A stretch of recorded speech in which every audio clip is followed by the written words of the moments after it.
নমস্কার বন্ধুরা, আশা করি তোমরা সবাই ভালো আছো। পূর্বের ক্লাসে আমি বলেছিলাম তোমাদেরকে ফার্স্ট পেপারের 10টি ইউনিটের মধ্যে সবথেকে ছোট্ট একটি ইউনিট কমিউনিকেশন নিয়ে আলোচনা করব। কমিউনিকেশনের প্রথম ক্লাস আজ। এই প্রথম ক্লাসে আমি আলোচনা করব কমিউনিকেশনের সংজ্ঞা এবং তার বৈশিষ্ট্য, আর কিছু এফেক্টিভ কমিউনিকেশন এবং এফেক্টিভ লিসেনিং কি, আর হিউম্যান এবং অ্যানিম্যালসের সঙ্গে কমিউনিকেশনের কিছু পার্থক্য। ছোট্ট একটি ভিডিও হবে। তো কমিউনিকেশনটা আগে কী সেটা জানতে হবে। কমিউনিকেশন শব্দটি ল্যাটিন শব্দ কমিউনিস অ্যান্ড কমিউনিকেয়ার থেকে এসেছে। বেশিরভাগ ক্ষেত্রে দেখবে তোমরা ইংরাজি যতগুলো শব্দ আছে সব ল্যাটিন নয় গ্রিক শব্দ থেকে তাদের উৎপত্তি।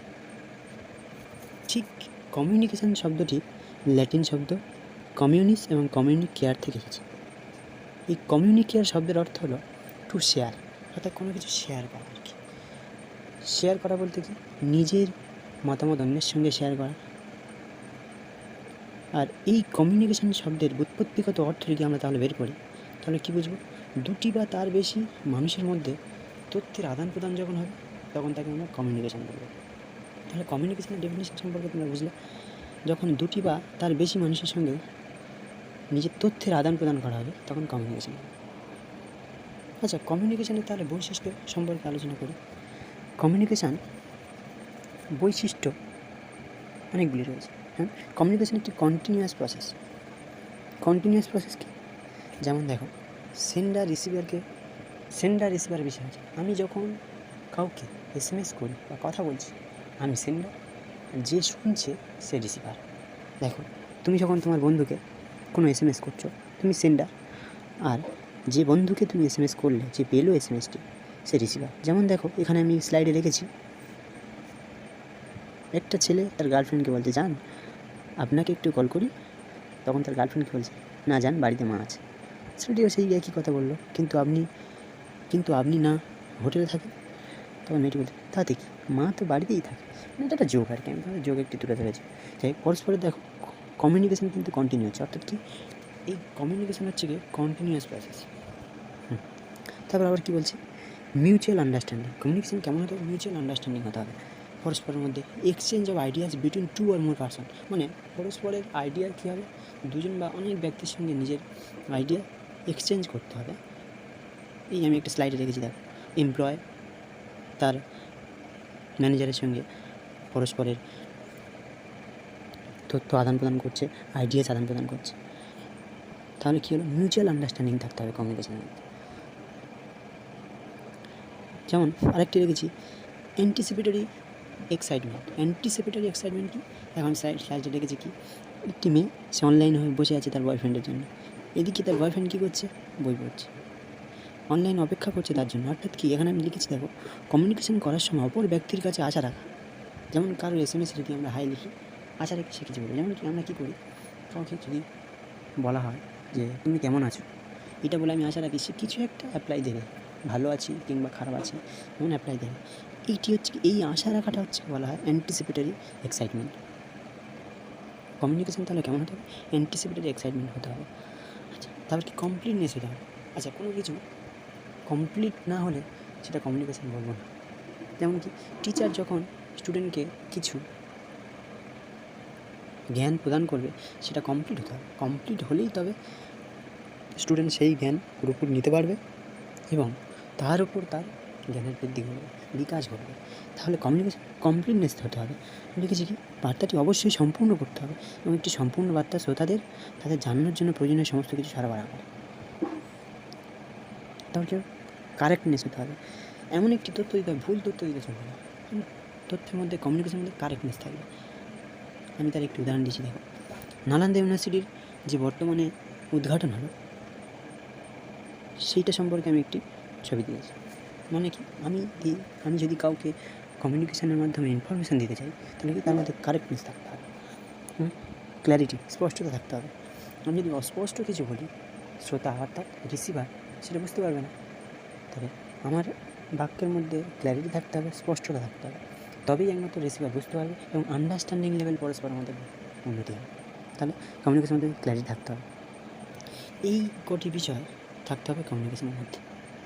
আরেকটি বিষয় থাকতে হবে কনসিসনেসকে সংক্ষেপে টু দ্য পয়েন্টে কমিউনিকেশন করতে হবে। বেশি বিস্তার করে লাভ নেই, টু দ্য পয়েন্টে কমিউনিকেশন করতে হবে। এইগুলি পয়েন্ট যদি একসঙ্গে থাকে তাহলে সেই কমিউনিকেশন এফেক্টিভ কমিউনিকেশন হবে। অর্থাৎ কি এফেক্টিভ কমিউনিকেশন হবে কখন? কমিউনিকেশন এফেক্টিভ হবে তখনই যখন কমপ্লিটনেস থাকবে, কারেক্টনেস থাকবে, ক্ল্যারিটি থাকবে, কনসিসনেস থাকবে, আন্ডারস্ট্যান্ডিং থাকবে। এগুলি যদি থাকে তাহলে কী থাকবে? এফেক্টিভ কমিউনিকেশন হবে। আচ্ছা, শুধু কি আমি কমিউনিকেট করলাম আর যে রিসিভার সে উইক, সে শুনতে চাইছে না, তাহলে সেটা কি কমিউনিকেশন হবে? হবে না। তাহলে তার জন্য কী হতে হবে? এফেক্টিভ লিসনিংয়ের দরকার প্রয়োজন, এফেক্টিভ লিসনিং হতে হবে, এফেক্টিভ লিসনারের প্রয়োজন। তাহলে লিসনার কী করতে হবে? তার শোনার ইচ্ছা থাকতে হবে, তার মন দিয়ে শুনতে হবে, তবে কমিউনিকেশন হবে। অর্থাৎ এফেক্টিভ লিসনারের প্রয়োজন রয়েছে একটি কমিউনিকেশনের জন্য, যেমন সেন্ডারের অ্যাক্টিভ প্রয়োজন এবং রিসিভারেরও অ্যাক্টিভ প্রয়োজন। আমি দেখেছি আরেকটা কি, human and animal communication. Human এবং আদার অ্যানিমেলস কমিউনিকেশনের মধ্যে পার্থক্য কী? আমাদের মনুষ্য জাতি, তাদের কমিউনিকেশন কেমন হয়? Open ended communication. আর আদার্স অ্যানিমেলসের মধ্যে কমিউনিকেশন কেমন হয়? Close ended. আর আমাদের কমিউনিকেশন কি? কমপ্লেক্স জটিল কমিউনিকেশন। আর তাদের সিগন্যাল, কেমন কি তারা তো আর আমাদের মধ্যে ভাব প্রকাশ করতে পারে না, তাই তারা সিগন্যালের মাধ্যমে কোনো কিছু হলে তারা কী করে? কোনো কিছু আওয়াজ করে, যেমন ভূমিকম্প বা কিছু হলে তারা পরস্পরের মধ্যে একটি আওয়াজ করে পরস্পরের মধ্যে জানানো। কিন্তু মানুষ হলে কী করে?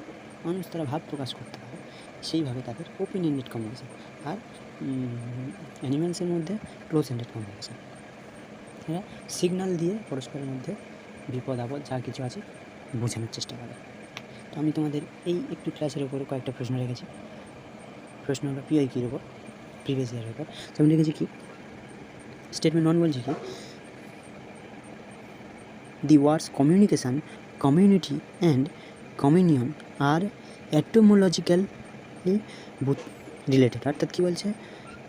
Communication, community and communion etymologically অর্থাৎ ব্যুৎপত্তিগতভাবে রিলেটেড। মানে হ্যাঁ, পরস্পর ব্যুৎপত্তিগতভাবে রিলেটেড। কেন বলছি? কমিউনিকেশান, কম জাতীয় যত কিছু শব্দ আছে সব কিছু কমিউনিকেয়ার থেকে বেশিরভাগ উৎপত্তি হয়েছে। তাহলে এগুলি পরস্পর ব্যুৎপত্তিগতভাবে রিলেটেড রয়েছে, তাহলে এটি ঠিক। আর স্টেটমেন্ট 2 বলছে কি, as human society developed more and more simple system of communication emerging. কী বলছে? হিউম্যান সোসাইটিতে যত ডেভেলপ হচ্ছে তত কমিউনিকেশান কেমন হচ্ছে? সিম্পল হয়ে যাচ্ছে না। যত ডেভেলপ হচ্ছে আমাদের প্রাণী জগতে তত কমিউনিকেশান জটিল হচ্ছে। তাহলে সেকেন্ড স্টেটমেন্টটা ভুল। অর্থাৎ ফার্স্ট স্টেটমেন্টে কী বলছে? ফার্স্ট স্টেটমেন্ট বলছে কমিউনিকেশান, কমিউনিটি অ্যান্ড কমিউনিয়ন কি এগুলো ব্যুৎপত্তিগতভাবে রিলেটেড পরস্পর। হ্যাঁ, এগুলো তো কমিউনিকেয়ার থেকে উৎপত্তি হয়েছে। আর সেকেন্ড স্টেটমেন্টে বলছে কি? সেকেন্ড স্টেটমেন্টে বলছে যত উন্নত হচ্ছে তত মানুষের কমিউনিকেশান হচ্ছে কি? সিম্পল হয়েছে না, কমপ্লেক্স হচ্ছে। তাহলে এখানে থার্ড স্টেটমেন্টটা ঠিক হবে। থার্ড স্টেটমেন্ট কী বলছে? স্টেটমেন্ট 1 ট্রু আর স্টেটমেন্ট 2 ফলস। স্টেটমেন্ট 1 ট্রু আর স্টেটমেন্ট 2 ফলস। আরেকটি কোশ্চেন লিখেছেন কি, language as a tool of communication provides a grid of. অর্থাৎ কী বলছে? Language as a tool of communication, অর্থাৎ কমিউনিকেশানের সাধন হিসেবে language provide a grid of, মানে কী প্রোভাইড করে? অর্থাৎ কমিউনিকেশানের সাধন হিসেবে ল্যাঙ্গুয়েজ কী প্রদান করে? আনন্দ, ব্লিস, হিডেন সিক্রেট, গোপনীয়তা, রিয়েলিটি, বাস্তবতা, ইনফো প্যারাডাইস, মানে মনোরম তত্ত্ব। নিশ্চয়ই আনন্দ নয়, আনন্দ, গোপনীয়তা এগুলো তো সামান্য জিনিস। সবথেকে বড় জিনিস হচ্ছে বাস্তবতা। কমিউনিকেশান সবথেকে বড় জিনিস একটি প্রোভাইড করে বাস্তবতা। অর্থাৎ এর মধ্যে সবথেকে গুরুত্বপূর্ণ একটি যদি হতে হয়, বাস্তবতাই সবথেকে গুরুত্বপূর্ণ। তো ধন্যবাদ। এইটুকু ক্লাস তোমাদের জন্য রয়েছে। তো পরে আবার অন্য ক্লাসে কথা হবে।